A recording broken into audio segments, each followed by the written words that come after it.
శ్రావణ మాసంలో అమ్మవారికి ఎంతో ఇష్టమైన పరమాన్నాన్ని కొబ్బరి పాలు పోసి వండితే చాలా రుచికరంగా ఉంటుంది. చాలా బావుంటుంది ఈ రెసిపీ. ఒక గ్లాసుడు బియ్యాన్ని కడిగి పక్కన పెట్టుకోవాలి. స్టవ్ వెలిగించుకొని, గిన్నె పెట్టుకొని 2 గ్లాసుల నీళ్లు పోసి అందులో బియ్యం వేసి మూత పెట్టి ఉడికించుకోవాలి. కొబ్బరి ముక్కల్ని తీసుకొని మిక్సీలో వేసుకొని కొంచెం వాటర్ పోసుకొని మిక్సీ పట్టుకుంటే కొబ్బరి పాలనేవి వస్తాయి. స్ట్రైనర్‌తో దీన్ని వడకట్టుకోవాలి.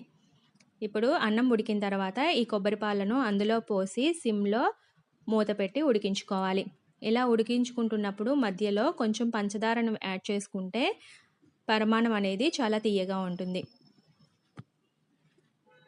బాగా ఉడికిన తర్వాత స్టవ్ ఆఫ్ చేసుకొని అందులో బెల్లం వేసుకోవాలి.